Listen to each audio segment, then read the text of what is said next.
One thing not many people know is that the AA mounts on a ship are actually assigned a semi-real world value, both in terms of what the range is as well as what the damage potential of the mount is. However, all the mounts do actually start unloaded. Initially, when the rework came out, this posed problems, as some of the very large mounts may have a 5, 6, 7 second cycling time and not actually be able to shoot when initially attacked by planes because they simply hadn't loaded yet.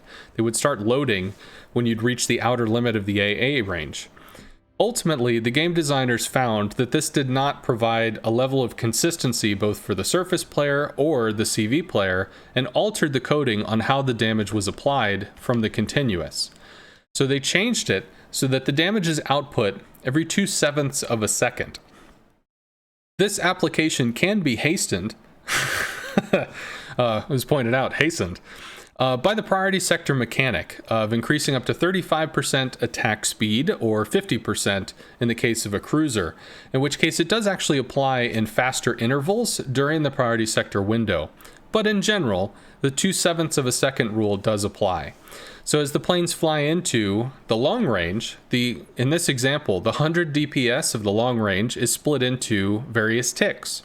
The first tick dealing 28.5, the next tick 2/7 of a second later dealing 28.5, the next the same, the next the same. Then as the next 2/7 of a second comes in and the medium range opens up, we have another tick. I don't have the ability to confirm whether or not the medium range guns fire independently of the 2/7 server tick, so I'm not exactly sure if there's actually a damage interaction here as well as here, or if it's simply kept down to keep server load sane. Because while you could increase the frequency of the attacks, that's more and more calls on a server which is already busy processing a lot of other tasks. And as we exit the medium, enter the short range, the 500 damage a second is dealt in 142.5 damage in the first tick and 142.9 in the next, at which point the plane now fires and enters a slingshot state, which will be covered in another video.